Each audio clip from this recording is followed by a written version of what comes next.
আমি যেটা মনে করি পিয়ার পদ্ধতির কথা যারা বলছেন তারাই কিন্তু এখন পর্যন্ত 300 আসনে আবার একই সঙ্গে তাদের প্রার্থীকেও ঘোষণা করেছেন। এখন কোনটা যে সত্যি এটা আমি বলতে পারবো না, ওটা তারাই ভালো বলতে পারবেন যে দুটো সাংঘর্ষিক ব্যাপার একত্র হয় কি করে। পিয়ার পদ্ধতি যদি হয় তাহলে তো প্রার্থিতা ঘোষণার প্রয়োজনই নাই, কিন্তু 300 আসনেই প্রার্থিতা ঘোষণা হয়ে গেছে। আর এই যে তরুণ যে বন্ধুরা যারা যেটা যেটা বলছেন যে নির্বাচন হতে দেওয়া হবে না বা কিছু করা হবে না, এগুলো তারা বলছেন তাদের বয়স, তাদের আবেগ এবং তাদের অপরিপক্কতার কারণে। কারণ যেখানে বাংলাদেশের বহু মানুষ আমরা এখন আপনাদের কল্যাণেই দেখতে পাই যে অনাহারে মৃত্যুবরণ করছে। শুধু এক মুঠো ভাত একটু পেঁয়াজ দিয়ে কিংবা একটু পানি দিয়ে কচলে খাবেন, তাও জোটে না। সে সময় যদি এই সরকারের উপদেষ্টা পরিষদের লোকরা হাঁসের মাংস খুঁজতে রাত বিরেতে এদিক ওদিক যায়, তো তাদের কথাবার্তার কতটা গুরুত্ব দেওয়া উচিত সেটা বোধহয় আমাদের নিজেদের বিবেকের কাছেই প্রশ্ন নেওয়া উচিত। এগুলো শুধুমাত্র একটা পরিস্থিতি জিয়ে রেখে নিজেদের যে উদ্দেশ্য সেইটাকে আদায় করে নেওয়ার জন্যই বোধহয় এসব কথাবার্তা হচ্ছে। তবে আমরা মনে করি যে ভবিষ্যতে তো বাংলাদেশের নেতৃত্বে ওই বয়সী তরুণ যুবকরাই আসবেন। সুতরাং তাদের আগে থেকেই যারা অভিজ্ঞ, যারা বয়স্ক, যারা সৎ দেশপ্রেমিক, তাদের কাছ থেকে শিখে তারপরে আচার আচরণ এবং কথাবার্তা সংযত হওয়া ভালো।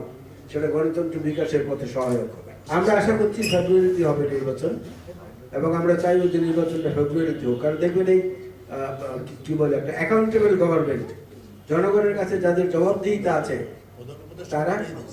তারা না থাকা, সেই অ্যাকাউন্টেবল গভর্নমেন্টটা না থাকার কারণে দেশি বিনিয়োগ পর্যন্ত হচ্ছে না। আমি কতগুলো বড় বড় গ্রুপ অফ কোম্পানিদের লিগ্যাল অ্যাডভাইজার হিসেবে কাজ করছি ঢাকায়। সেখানে আমি দেখেছি তারা আমাদের যে স্থানীয় যারা বড় বড় শিল্প গোষ্ঠী, তারা পর্যন্ত নতুন কোনো বিনিয়োগে যাচ্ছেন না। আর বিদেশিরা তো আসেনি না। ইনভেস্টমেন্ট ফোরামের যেটা বৈঠক করা হলো আমরা দেখেছি, সেখানটায় দেখে ওইভাবে কিন্তু সাড়া পাওয়া যায়নি। কেউই বিনিয়োগ করতে চাচ্ছেন না। কারণ এই ধরনের অন্তর্বর্তী সরকারের বিষয়টা তো সাধারণ মানুষের কাছে জবাবদিহিতার ঊর্ধ্বে। আর অ্যাকাউন্টেবল গভর্নমেন্ট হলো নির্বাচিত জনপ্রতিনিধি, একজন সংসদ সদস্য, তার কাছে সাধারণ ভোটারের এই অধিকারটা থাকে যে দিন রাত যে কোনো সময় আমি গিয়ে তার দরজার সামনে দাঁড়িয়ে টোকা দিতে পারবো, কথা বলতে পারবো, জিজ্ঞেস করতে পারবো আমার এই কাজটা কেন হলো না, বা এই ওয়াদাটা আপনি করেছিলেন কেন হলো না। এই সরকারের বেলায় তো সেটা প্রযোজ্য না। এই জন্য নির্বাচনটা সঠিক সময় হওয়া দরকার। অ্যাকাউন্টেবিলিটিতে আসলে পরেই অর্থনীতিটা সমৃদ্ধ হবে। এখন শুধু ফরেন রেমিটেন্স ছাড়া অর্থনীতির কিন্তু আর কিছু নেই। আর আপনারা দেখেছেন ব্যাংক খাতগুলো যেভাবে প্রায় ধ্বংস হয়ে গেছে, এই ব্যাংক খাতকে আবার নতুন করে পুনর্বাসিত করার জন্য দায়বদ্ধ সরকারের প্রয়োজনীয়তা রয়েছে বলে আমি মনে করি। সেদিক থেকে মনে করি নির্বাচনটা ফেব্রুয়ারিতেই হবে। তারেক রহমান সাহেবের একটি মামলার, যেটা অত্যন্ত স্পর্শকাতর একটি মামলা, সেটার অ্যাপিলেট ডিভিশনে শুনানি চলছে।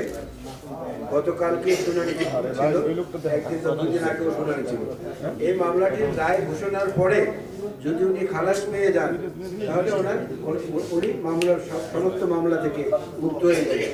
তারপর উনি আসবেন, এমনটাই আমাদের দিয়েছে।